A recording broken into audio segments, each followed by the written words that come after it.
dan lagi-lagi nih kita mendapatkan hasil yang apa ya? Ya, anti klimaks terus lah kita beberapa pertandingan ke belakang ini. Apalagi yang kemarin nih yang kita apa ya, jamnya enak tapi ditontonnya ngantuk gitu loh ya.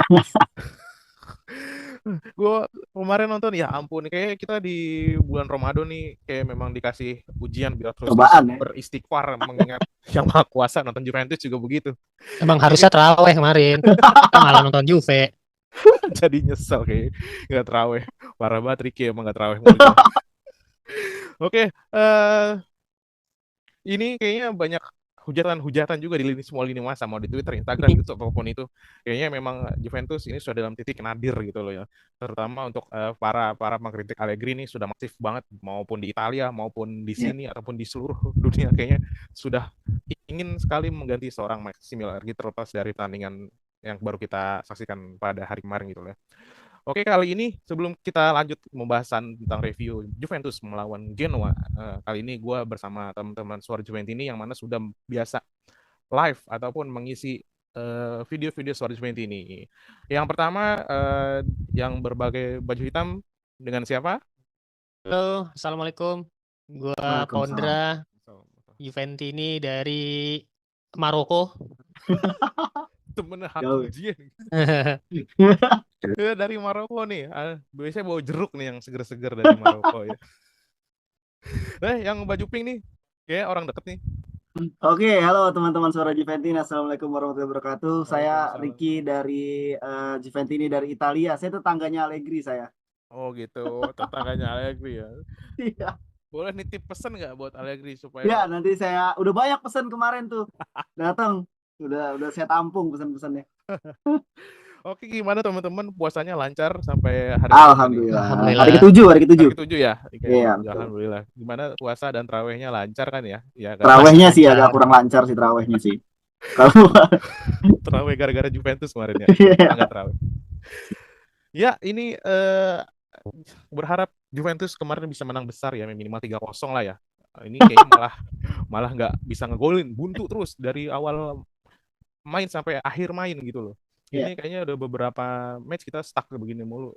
Komposisi sama 3-5-2, Lena 3-5-2, tipe pemainnya pun sama gitu loh. Kayaknya Allegri tidak berkaca dari beberapa match ke belakang, yaitu banyak peluang-peluang yang memang tidak bisa dikonversikan menjadi gol gitu loh. Hanya bermain di kiri kanan tengah, kiri kanan tengah, kiri kanan tengah aja. Kayak Iya. tim lawan pun juga sudah mengetahui bahwa strategi Allegri hanya mengirimkan bola ke tengah untuk bisa menjadi kemelut, dan itu menjadi senjata Juventus pada musim ini. Iya. Menurut dari Mas Pondra nih, gimana jalannya pertandingan kemarin atau bagaimana tanggapan dari hasil kemarin, Mas? Hasilnya seperti ini.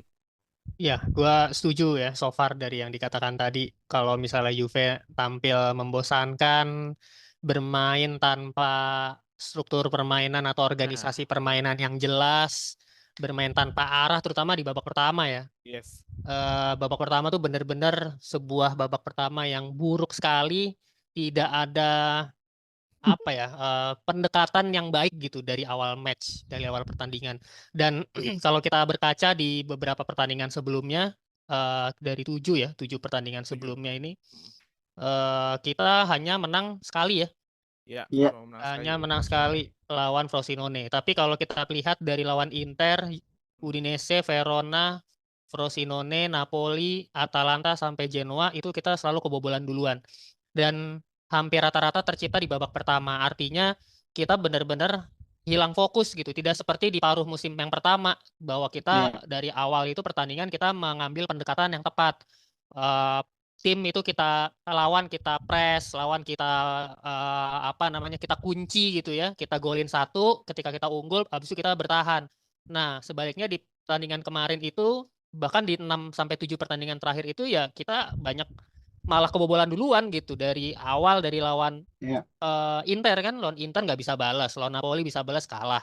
Bahkan lawan Frosinone pun kita kalah duluan. Jadi ini udah ini bukti bahwa pendekatan yang diambil oleh pelatih dan juga tim di babak pertama itu pendekatannya salah gitu. Jadi tidak ada agresivitas yang baik. Dan yang kedua, ketika di babak kedua ya di lawan Genoa kemarin, itu lumayan tuh ada improvement kan ketika Ya. Iling masuk, terus si Yildiz, siapa? Yildiz Yildiz masuk. Yildiz. Sanchez masuk. Nah ini Gue apa namanya?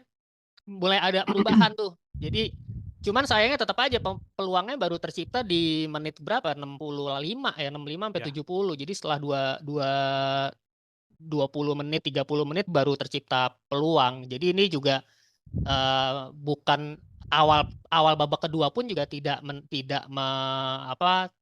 melaksanakan pertandingan dengan baik gitu. Pendekatannya panasnya tuh lambat gitu, baru menit 70 baru mulai nyerang, baru kelihatan ada serangannya, agresifnya, mulai intensif di situ. Tapi dari babak pertama itu benar-benar really jelek banget.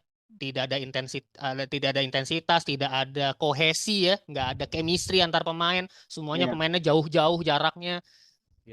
Yang gua kecewa adalah ya Allegri sih masih tetap ngotot pakai 3-5-2. Nggak ada yang salah sebenarnya dengan 3-5-2, tapi ketika lo udah ngelihat tim ini buntu di beberapa pertandingan, harusnya lo mencoba berani improvisasi gitu. Ini yang dimainin Kostic lagi sebelah kiri.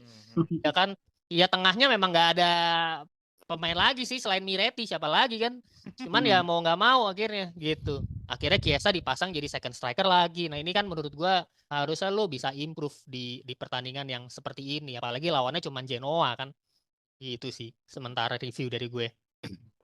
Ya memang semuanya kemarin nggak ada yang puas ya sebagai Juventini. Nggak ada yang puas pasti. Karena kita berharap 3 poin kan di match ini. Iya karena Lawan Atalanta kemarin masih terampuni lah. Oke lah Atalanta lah 1 poin oke. Tapi sekarang tuh minimal 1-0 lah, harusnya menang lah. minimal 1-0 dan membawa kemenangan sih itu. Iya, kita balik ke jalur kemenangan dulu gitu. Balik ke jalur kemenangan, kita dapetin momentum, baru nanti kita bisa menang-menang lagi gitu. Nah, ini kita momentumnya sampai terakhir sebelum libur ini ya masih seri. Ya mudah-mudahan aja setelah libur internasional jeda ya kita bisa refresh ya. Mental sama strategi taktiknya bisa di refresh lagi. Jadi nanti lawan Lazio mudah-mudahan aja bisa lebih baik. Ya. Ini kan kemarin sebelum matchnya melawan Genoa 2 hari sebelumnya Juventus melakukan retiro yang mana biasanya dilakukan tim kalau lagi ada sesuatu yang negatif gitu loh. Tapi ini pun nggak terlihat dalam pertandingan match melawan Genoa gitu, nggak ada giroh ataupun namanya apa ya, nggak ada grintanya, nggak ada keinginan bahwa kita ingin mengakhiri pertandingan dengan kemenangan gitu loh. Main cuma ya udah menyerang sekedarnya dan tidak melakukan kreativitas di lini tengah gitu. Apalagi banyak pemain yang terlihat frustrasi sih di sini di pertandingan match ini, dan juga Allegri tidak ada melakukan perubahan hanya dalam pemain, tapi tidak melakukan penggantian formasi. Sudah 2 musim Allegri mencoba 3-5-2 dan memang stuck di situ. Menurut lo ini, apakah Juventus harus mengganti formasinya di match besok lawan Lazio? Kan besok banyak yang nggak main tuh, si Alcaraz masih belum main, si Vlahovic juga belum main karena kartu merah, dan terakhir ada update bahwa dia pun nggak ikut di nasional timnya karena cedera punggung. Menurut lo gimana nih, bahwa Juventus apakah harus mengganti formasi skema, harus formasinya sama kayak gini, ataupun memang harus pendekatan dalam proses permainan di lapangan itu? Oke, aduh. Sulit berkata-kata sebenarnya. Ini memang bukan Juventus yang kita lihat di bulan Januari sih. Memang perbedaannya terlihat terasa sekali gitu. Karena memang 7 pertandingan tanpa kemenangan dari bulan Februari itu sebenarnya sudah harus evaluasi gitu. Jadi kalau misalnya dibilang masih evaluasi, ya ini udah 7 pertandingan cuy, ya kan. Harusnya sih udah selesai masalah evaluasi itu gitu. Cuman memang terlihat tidak ada perubahan sih dari gaya permainan ya. Dari starting 11 sih ya yang main juga yang itu-itu aja gitu. Dan memang agak sedikit terkejut semalam karena memang Allegri ternyata mengganti Rabiot dengan Miretti ya. Iya kan ya, Rabiot tidak dimainkan kan, baru main babak kedua gitu. Jadi memang terus Kostic juga masuk lagi gitu di sisi kiri yang sering kali diisi sama Cambiaso. Jadi memang yang dirubah cuman pemain-pemainnya aja gitu. Skemanya nggak berubah ya dengan 3-5-2 yang selalu mentok gitu ya. Kita memang ya benar kata Mas Pondra tadi, tidak ada integritas serangan yang jelas gitu ya. Kalau menurut gua, jadi Juventus hanya berputar-putar situ aja gitu. Bahkan di babak pertama pun sebenarnya awal babak pertama tuh sebenarnya Juventus tuh seperti bingung mau main seperti apa gitu. Ada 3 peluang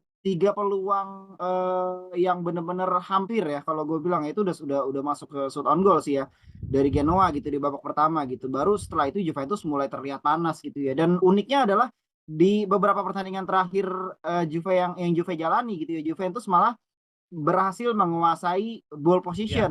betul. Ya kan, Juventus berhasil menguasai ball position tapi hanya sekedar ball position aja gitu. Shoot on goal pun banyak yo. Kayak kemarin kita lawan Genoa itu kita melepaskan 17 shoot, Iya, sedangkan tapi Genoa hanya 5 gitu kan. Jadi menurut gua eh, para pemain sebenarnya mencoba untuk melakukan serangan gitu ya, mencoba untuk mencetak gol gitu ya, tapi memang frustasi jatuhnya karena memang tidak ada sistem sistem penyerangan yang jelas gitu, yang baik gitu ya, untuk memasuki kotak penalti lawan aja sulit kemarin gitu. Jadi banyak pemain yang melakukan shoot di depan, di luar kotak gitu kan, karena memang untuk mendekati pun beberapa pertandingan terakhir ini Juventus sulit gitu. Jadi memang ini agak bingung ya, kalau lu tanya harus mengganti formasi, sebenarnya gue juga tidak punya apa namanya, tidak punya pengetahuan yang mungkin ya, kalah lah kalau misalnya masalah skema mungkin dibanding Allegri ya. Ya kan, namanya kan dia coachnya gitu kan. Cuman kalau misalnya harapan sih sebenarnya ya mungkin ya kalau udah 7 pertandingan seperti ini ya mungkin ada perubahan lah gitu, dari skema, dari formasi gitu. Jangan cuma pemainnya aja yang diotak-atik gitu sih. Cuman ya balik lagi ke Allegri-nya, kalau dia udah pakem sama 3-5-2 sepertinya sulit sih ya untuk merubah itu gitu sih. ya. Ya, kelihatan kan kemarin dari beberapa potongan pertandingan kelihatan bahwa Juventus tuh menguasai pertandingan ya sekitar 60 Ya 65%, 60%-an. Ya, 60%-an nih positionnya, dan juga ada shootnya 17 tapi hanya ke gawang tuh cuma 2 itu, iya salah itu yang satunya si Moise Kean itu kayaknya ya, terakhir tuh Sian sama jam 2 Ealing tuh. Junior kayaknya tuh 2. Ya Yang ada betul. skemanya cuman yang Moisken terakhir sama yang Iya, crossingnya Cambiaso. Ya iya itu yang betul. hampir Sisanya tuh sporadis saja gitu. Iya, sisanya hanya mencoba bola sampai ke gawang Iya, Genoa gitu. sporadis. Jadi iya, nggak ada skema serangan yang jelas gitu. Jadi sporadisnya yang penting bola iya. nyampe gitu.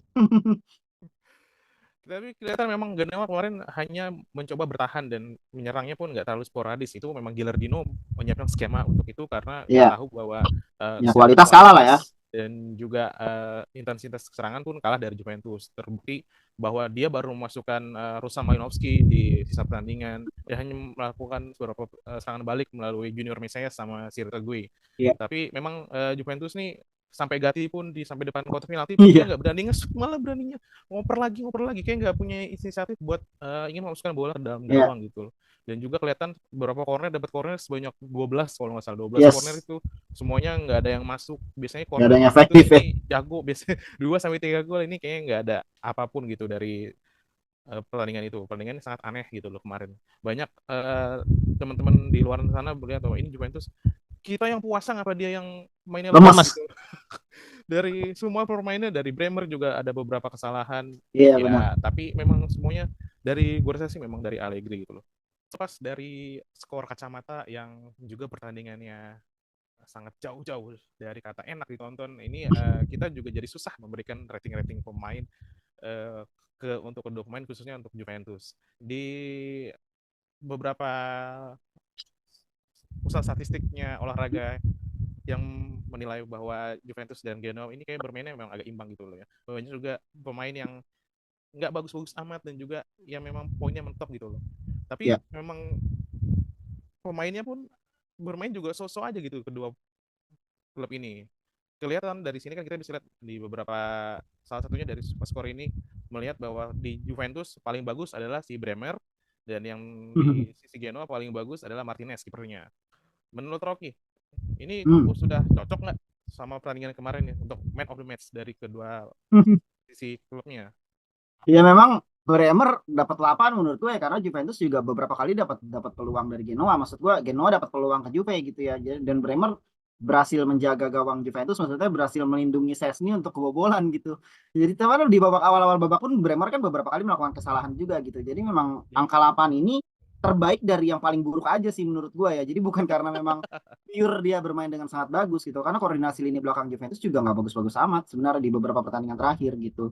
Ya kan, kalau untuk Kostic terus apa namanya Miretti, menurut gue bahkan angkanya sih harusnya malah lebih kecil dari itu sih kalau menurut gue gitu. Yang gue sayangkan adalah di Dusan Vlahovic ya, harusnya kalau misalnya tanpa kartu merah mungkin dia bermain lumayan ya kemarin ya, menurut gue ya. Dia mencoba untuk mencetak gol walaupun ada beberapa peluang yang memang gagal juga. yang disayangkan adalah kenapa lu melakukan hal itu gitu. Ya kan kalau kayak gini kan slogan Juventus Fino alla fine-nya kan jadi hilang di diri dia gitu ya. Padahal kan harus berjuang sampai akhir. Masih ada sisa 3 atau 4 menit lagi kan kemarin kan. Harusnya Dusan bisa menahan diri lah untuk melakukan hal-hal seperti itu gitu. Itu sih yang disayangkan ya. Kalau untuk Chiesa memang kemarin underperform sih menurut gua. Karena memang aliran bola juga nggak ada gitu ya. Chiesa juga banyak mundur juga untuk cari bola. Ya kerjasamanya dengan Kostic juga nggak bagus gitu. Yang paling bagus menurut gue justru kemarin adalah Cambiaso sih yo. Kalau dari gue, karena Cambiaso melakukan beberapa crossing. Ada sekitar di babak kedua tuh ada sekitar 2 atau 3 crossing manis ya di depan mulut gawangnya Genoa gitu. Ya kan satu disambut sama Vlahovic sama sundulan kan. Ya kan dan itu udah masuk shot on goal jatuhnya karena melenceng dikit doang di samping gawang gitu. Cambiaso sih menurut gue untuk best performance di pertandingan kemarin ya. Tapi nggak tahu kalau Mas Faundra sih.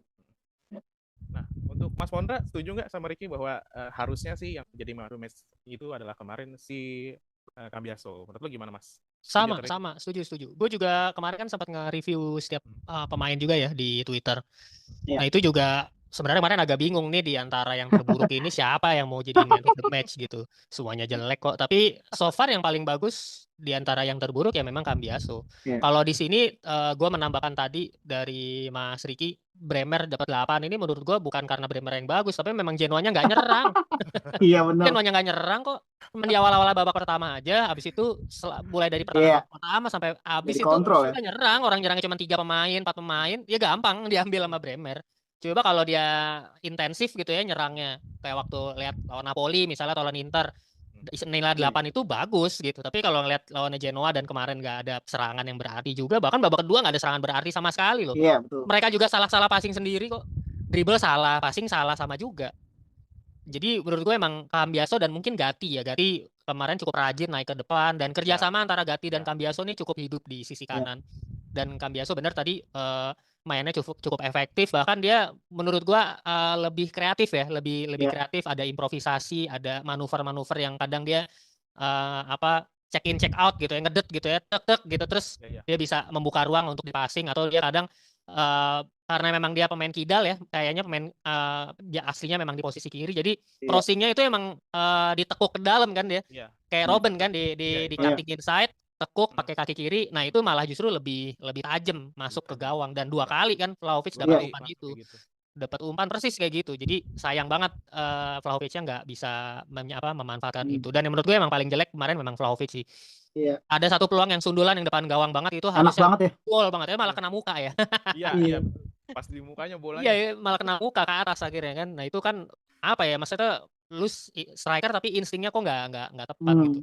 Kalau itu terjadi sama zaman dulu kita punya Trezeguet, nah, habis itu even Zalayeta aja loh, pasti masuk itu kayak gitu. Minimal ke kiper gitu loh, nyundulnya minimal ke kiper, ke gawang. Gitu. Jadi ya memang yang paling buruk kemarin menurut gua Vlahovic, ngasih umpannya juga nggak jelas ke Chiesa.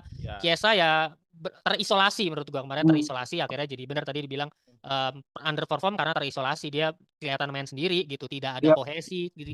Miretti dan Kostic ini benar-benar sangat tidak membantu Chiesa, jadi kasihan gua kemarin lihat Chiesa, kasihan banget. Kostic sama Miretti ini hancur. Parah banget. Dua pemain hancur. Menurut gua sih, kalau menurut gua yang paling bisa dilihat kemarin memang Cambiaso, Gatti, dan Locatelli sih menurut gua. Locatelli dia kayak orkestrator di lini tengah Juventus. Dia bisa sambil ngambil ke bawah sampai ke lini tengah, dia distribusi bola ke kiri ke kanan, sampai dia vertikal pun dia coba. Dia juga bisa masuk tap in 1-2 juga dia masuk. Cuma memang ketika bola di Locatelli, teman-temannya ini memang nggak support, dia mencari sempit tuh nggak ada yang masuk. Nah, makanya kan sekarang terlihat kan tidak adanya Rabiot sepengaruh apa dengan Juventus sekarang gitu kan.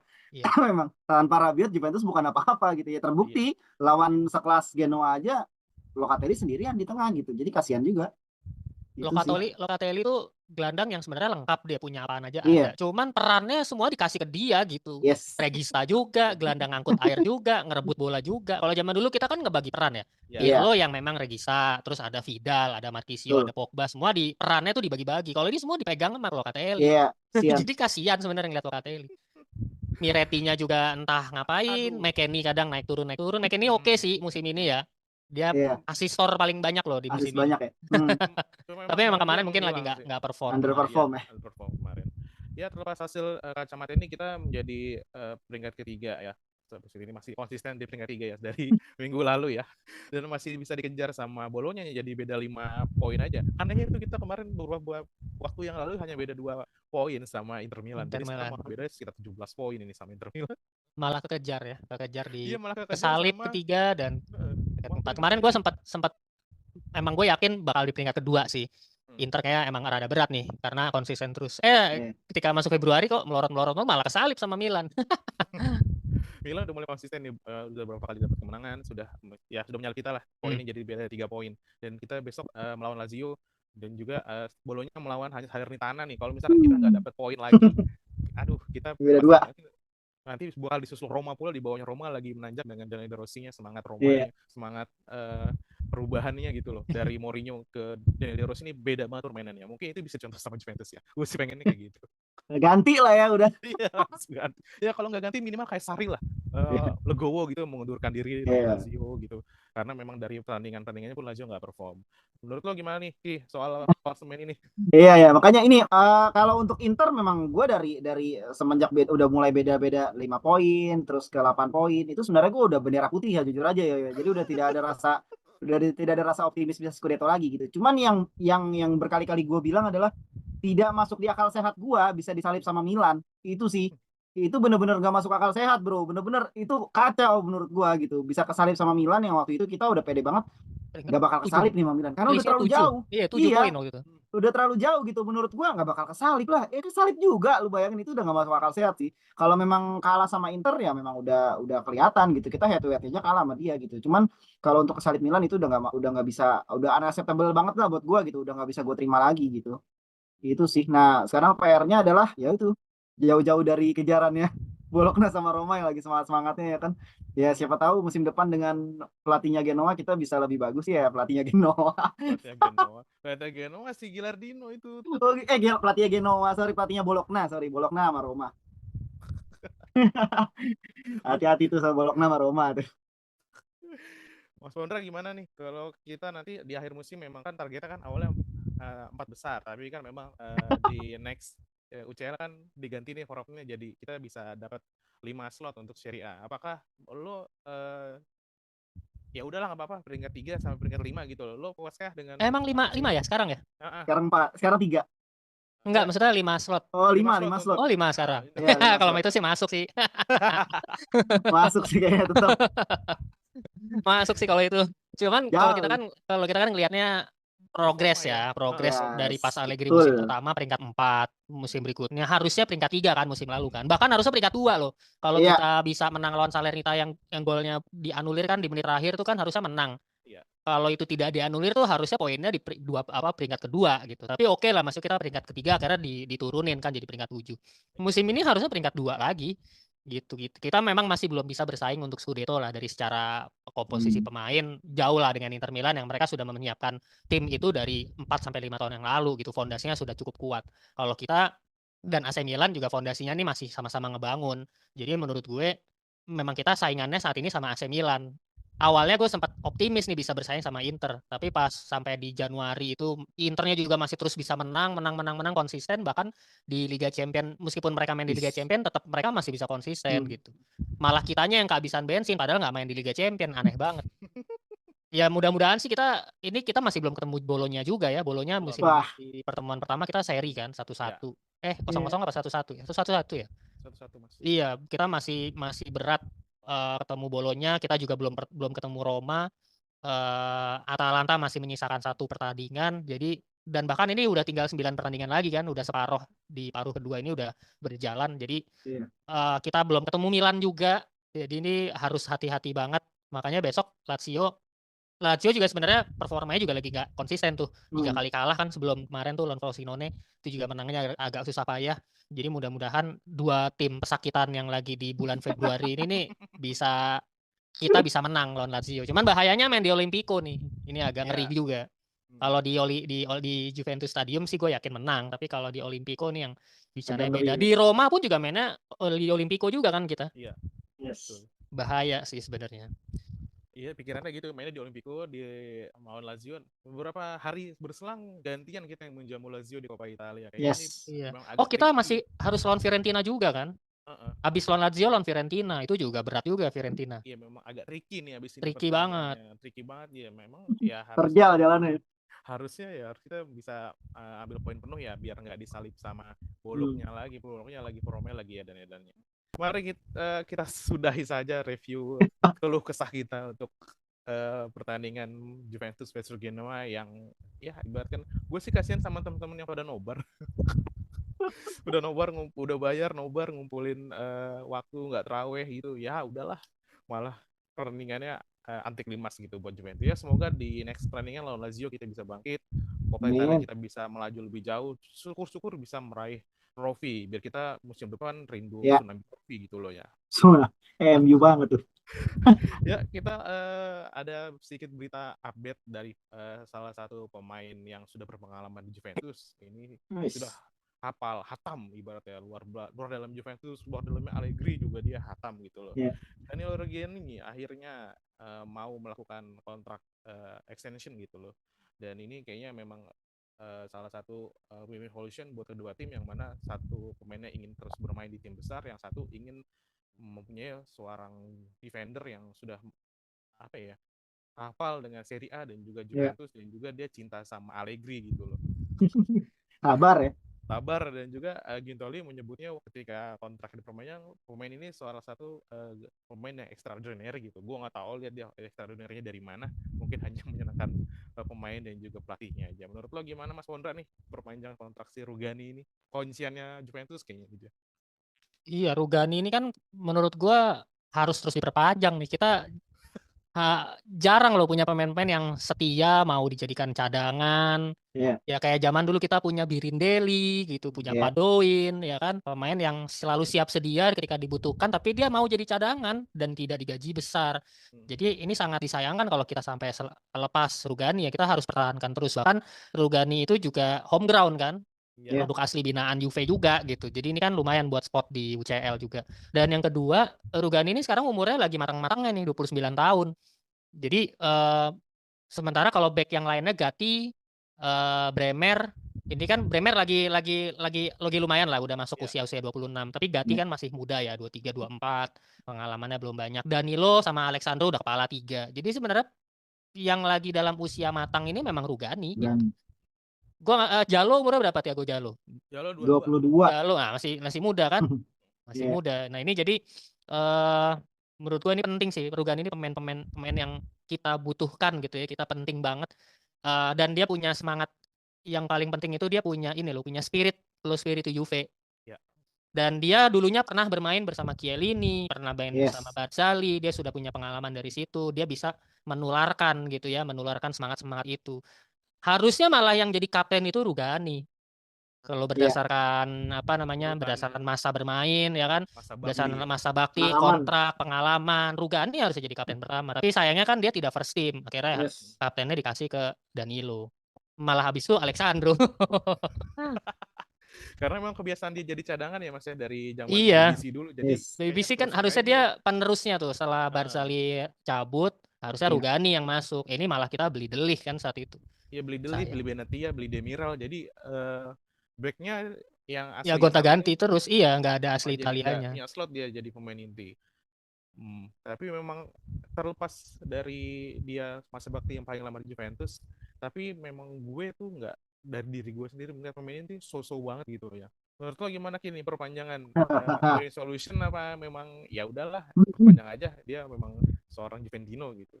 Iya, kalau gue sendiri juga jujur gue puas ya. Maksud gue Rugani ini tidak bisa disepelekan menurut gue karena memang saat dia bermain pun Juventus justru lebih susah kebobolan kalau menurut gue ya. Karena waktu itu pernah beberapa kali saat Bremer cedera kalau nggak salah ya.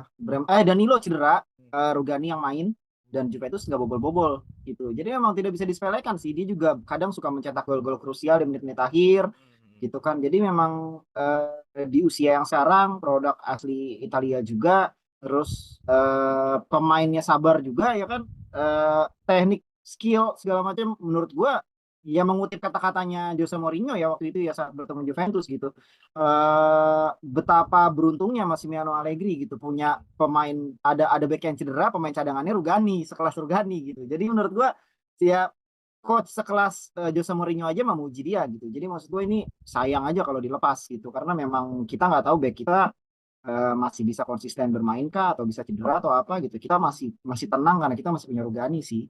Ya. Gitu sih. Karena kalau untuk Jalo ya kita sama-sama tahu sendiri masih muda, cedera juga ya kan. Ini aneh juga sih Juventus ini beli pemain di pertengahan musim kemarin sampai sekarang belum main loh.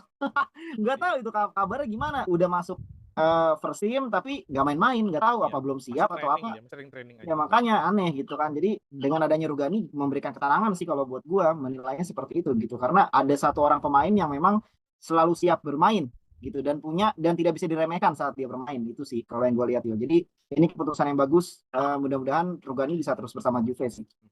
Dan satu lagi juga nambahin, Rugani itu sebenarnya benar tadi secara skill sebenarnya so-so aja, biasa-biasa aja deh. Tapi dia makin kesini tuh makin mateng.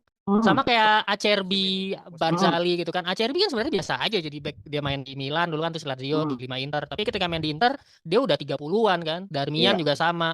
Jadi itu adalah tipikal back-back Italia sebenarnya. Semakin tua semakin ilmu padi itu, ya, semakin ilmu padi, semakin berat dia malah. Barzali kan juga gitu kan, ketika kita beli kan masih di usia 29 tahun. Tapi habis itu makin kesini makin jadi gitu. Beda sama Chiellini sama Bonucci yang punya skill, dia punya keahlian. Tapi Barzali sebenarnya so-so aja, tapi karena dia pengalaman, semakin berpengalaman, semakin tua, gaya khas defendingnya gaya Itali itu sama itu udah meresap gitu. Jadi dia pinter baca arah situasi bola, positioning, ngambil pemainnya itu tuh dia udah paham. Bahkan Barzali saat itu nggak pernah kena kartu kuning di musim yang pertama kali kita menang sama Conte itu. Sama sekali nggak kena kartu kuning. Berarti begitu pengalaman sekali kan sebenarnya. Nah ini yang kita harapkan dari Rugani. Makanya jangan sampai lepas lah kalau Rugani nih. Kalau bisa terus sampai pensiun ada di Juve. Betul. Berarti kutipannya Guintoli ini memang cocok ya, karena dia melabelkan seorang Rugani ini pemain yang extraordinary. Gue sih berharap memang si Rugani ini jadi pemain yang tokcer gitu di usianya yang sudah mau 30 ini, karena dia di musim ini pun juga kalau dimainkan pemainnya nggak terlalu bagus dan juga tidak pernah mengecewakan gitu loh. Sosok aja tapi menjaga keamanan di lini defense Juventus. Oke, kali ini itu aja dari kita Suara Juventus ini tadi tentang review keluh kesah kita. Teman-teman kalau mau menambahkan bisa langsung di kolom komen ataupun tanggapannya tentang Daniel Rugani yang melakukan kontrak extension, ataukah kita harus membeli back lagi atau gimana, teman-teman bisa langsung share di kolom komen. Oke, jangan lupa teman-teman untuk subscribe, like, dan juga share untuk video-video dari Suara Juventus ini, ataupun kalau teman-teman mau join di program membernya Suara Juventus ini ada di sini nih. Coba aja diklik, digabung, ataupun join. Bisa nanti ada paket kupon dan juga paket Del Piero. Kamu bisa bergabung dengan kita menjadi narasumber, ataupun kamu mau pilih topiknya, kamu mau cerita tentang masa lalu Juventus, masa kerja Juventus, kamu bisa banget. Oke, terima kasih buat Mas Pondra dan juga Mas Riki. Semoga puasanya, kegiatannya semuanya lancar. Amin. Sehat-sehat sampai Idul Fitri nanti ya. Amin. Akhir kata, Vino alla fine. Forza Juve.